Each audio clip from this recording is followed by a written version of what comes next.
Okay, friends, I'm just back from my walk. I just want to get this off my chest. I put a video out earlier today. I haven't even promoted it yet. I left it uploading while I went out for my walk. And while I was out, I haven't even given it a title yet. And I was out for my walk and I checked my phone, and a friend of mine, had left a comment, a personal message, well, not a public one. And she was having a go at me for my crumpled t-shirt. She said, "Haven't you got an iron?" Yeah, well, okay. I had a crumpled t-shirt on. Look, I know this lady. She's a lovely person. And I often see her out in the street with her jeans, with a big dirty rip in the letting her knees show through. And she has the cheek to say I'm looking scruffy. But okay, that's all tongue-in-cheek. Both ways, both sides, tongue-in-cheek. But it really does illustrate a very important problem that we have in our society today. Her distressed jeans are considered to be fashionable, even though they look absolutely bloody stupid. Sorry, but you look stupid in them. Whereas my unironed t-shirt was not fashionable. So my message to you in this short video is stop letting other people do your thinking for you. For crying out loud, think for yourselves. If you want to look like you can't afford a new pair of jeans, then that's your choice, and I respect that. If I can't be asked ironing t-shirts, then please respect that. Life is too short for ironing t-shirts and peeling apples.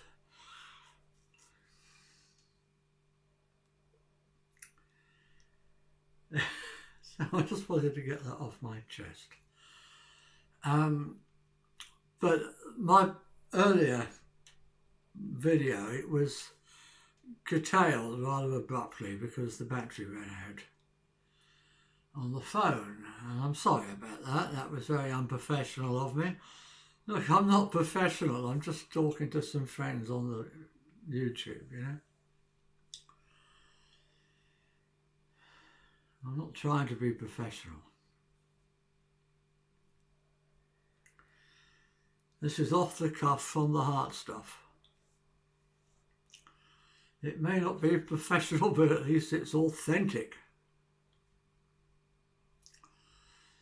So, what was I saying this morning before I was so rudely interrupted by my battery? Yeah, I was talking about pigeonholes, wasn't I? And please don't put me in one, because I don't fit. I'm too fat to fit in a pigeonhole. I'm not left-wing or right-wing or liberal or conservative or any of these other stupid labels that people hide behind. And yes, they hide. Because as long as they can let somebody else do their thinking for them, they haven't got to be authentic and say what they actually feel, issue by issue. I stand by what I stand by on each individual issue, regardless of whether others will think it's left-wing or right-wing.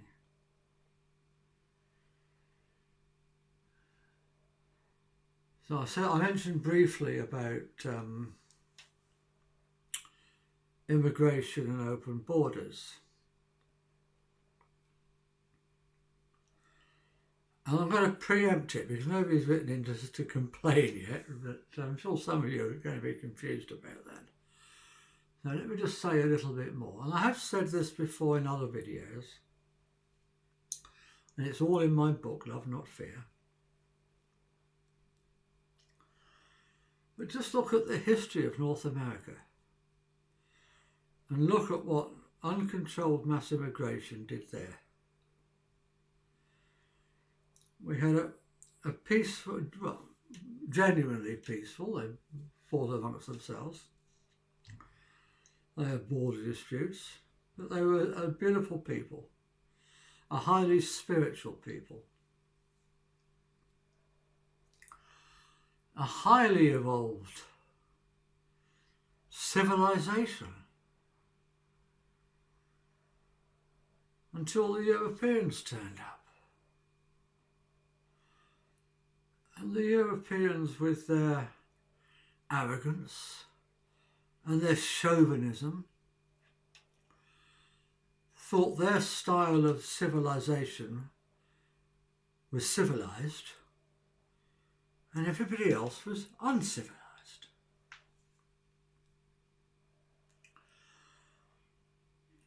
People say there's this urban myth going around that Columbus called them Indians because he thought he'd found India. No, he hadn't. That's absolutely ridiculous. He wasn't that bad a navigator. Indian was a blanket term used in those days to mean not just the people from India, but the uncivilized foreigners. That's why Indians were called Indians by the West, by the Europeans. Ethiopians were also called Indians, if you look at the literature of the time.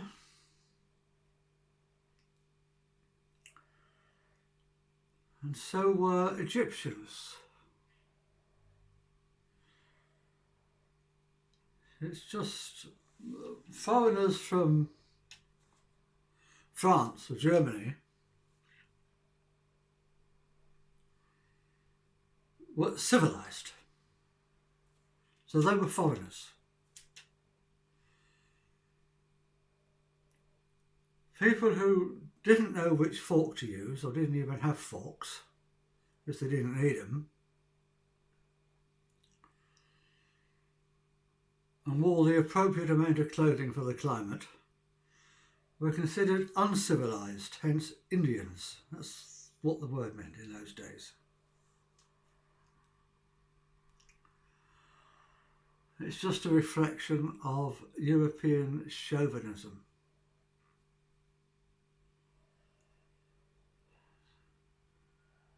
So what happened? Mass uncontrolled immigration from Europe completely destroyed the native culture, the native traditions, murdered millions of the native people on their own lands,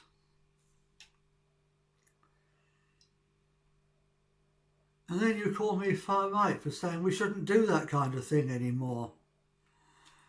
Whether we're doing it to natives in America or whether we're doing it to the native peoples of Europe, we shouldn't do it anymore. If you want to travel and settle in somebody else's country, then respect their culture, respect their traditions, and make an effort to fit in.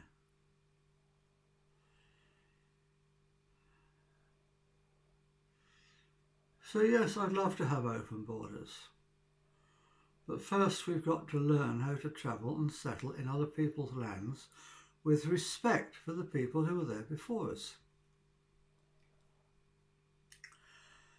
So there you go, that's my policy on immigration. It doesn't fit into any pigeonhole. Like everything else I say, it doesn't fit into any pigeonhole. I don't let any political party do my thinking for me. And nor should you. And you shouldn't let me do your thinking for you either.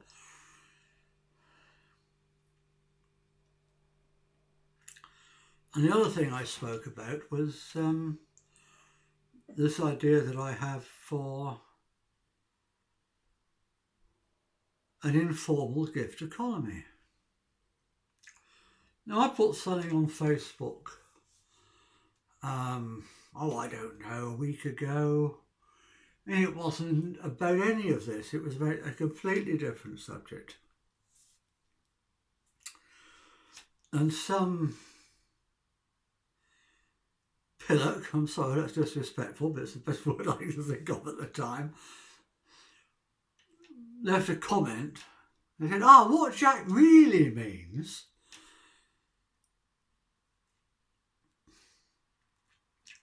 is that we have a problem with capitalism. Now, sorry, I didn't mention capitalism or communism or any other ism. I was talking about a totally different subject. So please, if you're reading this, if you're watching this, if you're listening to the podcast version, if you're reading something I've written, please don't put words in my mouth. Now, I know a lot of you are upset about capitalism,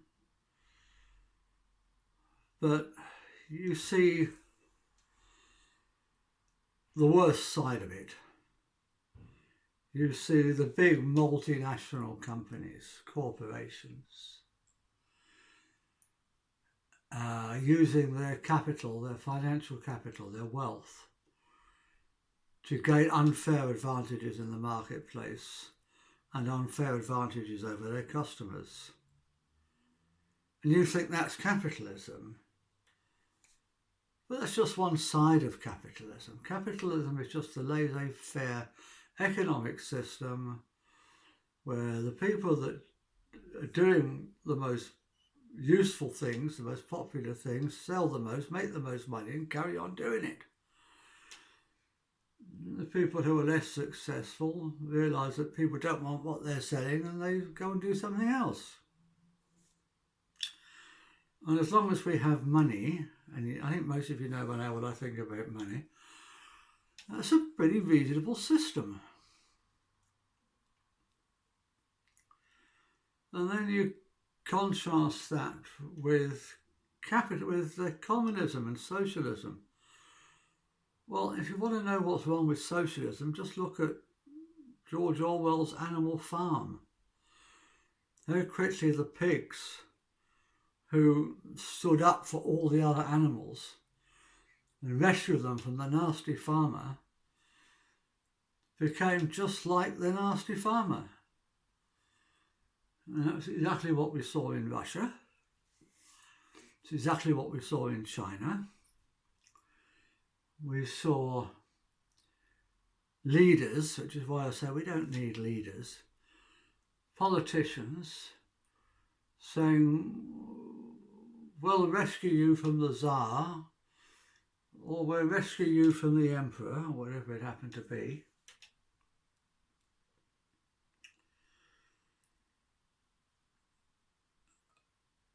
But they didn't. They just took over the bad traits of the people they've replaced.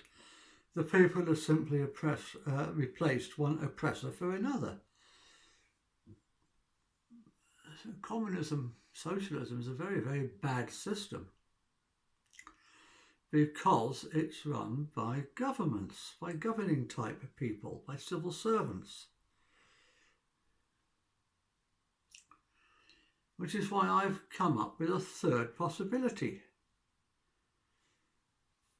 The free gift economy, the informal free gift economy. And I put the word informal in there to say no government involvement. Peer-to-peer generosity. No communist dictator stealing what you've produced to give it to other people. But you giving it freely. Under the informal free gift economy, there'll still be private wealth. You'll still own everything you produce until you give it away.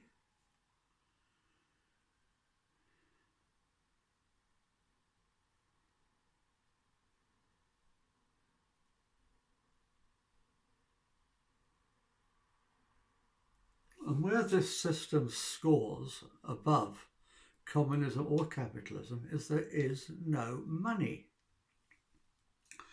It's the money that leads to the meanness, as I have explained before. If nobody keeps count, if nobody keeps score, if nobody cares who's winning and losing, we can move into a new paradigm of love and generosity with no governments.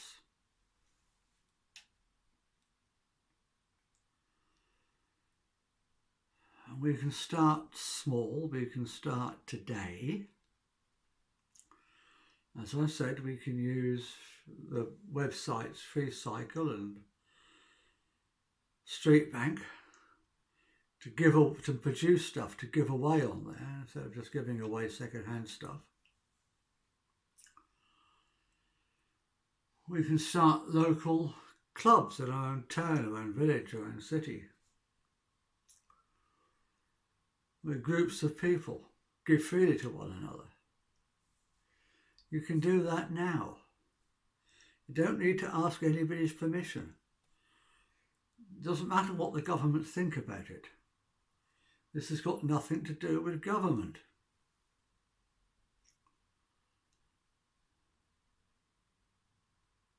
But it's going to take a while for that kind of a scheme, those kind of schemes, to grow and merge into each other and be the predominant economic system for the nation or for the world. And until then, while the nation still uses money, while the nation still has governments, we have to find ways to control those governments better. In theory, we control them now. But the experience of the last 9 months, 8 months has shown us that they don't give a toss about us. And in my book, I suggest a possible scheme where that would work perfectly well as an interim, not as a final goal. The final goal has to be money-free anarchy. But as an interim measure, we could have a scheme that I mentioned in my book, whereby we use our technology, our chip and pin technology that we use for our credit cards, to enable every citizen to have a vote in Parliament or Congress or whatever you call it where you live in the world on every single issue. Instead of just having a token vote every 4 years or 5 years, you can have a meaningful vote with a chip and pin card in every single vote in the House.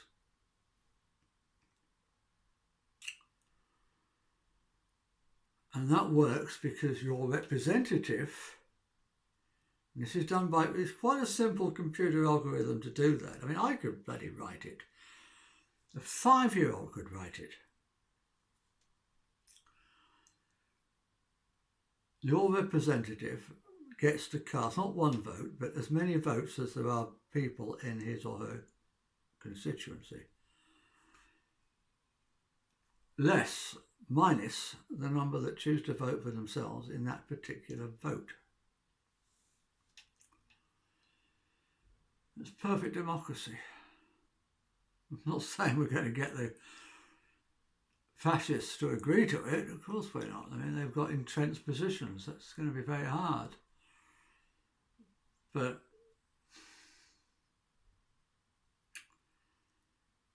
it's something to work towards. It's something we could try.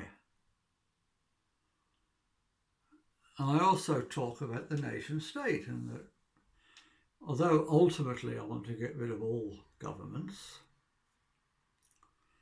we currently have approximately 200 different nations in the world. And the last thing we want is to give those up.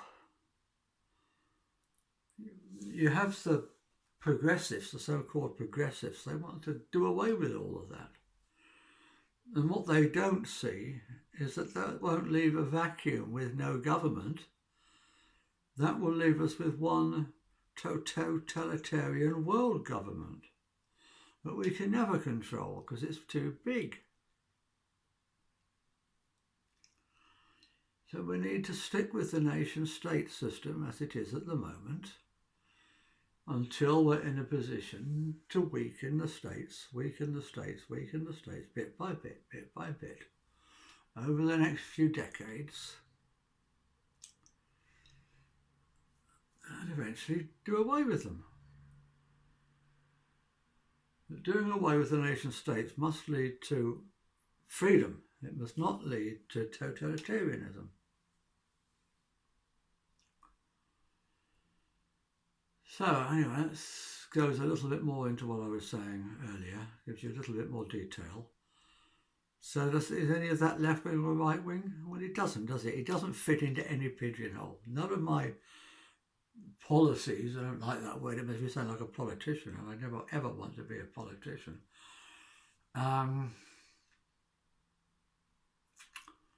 Douglas Adams had the right idea about politicians. Anybody who wants to stand should be automatically barred from doing so.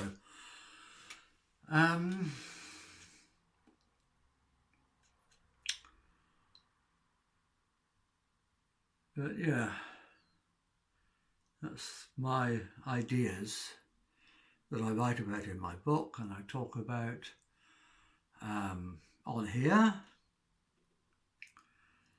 And I'm available if anyone's doing a podcast or anything or they want me on there. I'm available. I'm very happy to cooperate. I don't charge. Just do it to get the word out. And what I said earlier, you don't have to agree with me. Just do your own thinking. That's all I'm asking. Don't let the politicians do your thinking for you. Or me. So that's my second rant of the day, and I've still got my unironed t-shirt on. I don't give a toss. Namaste.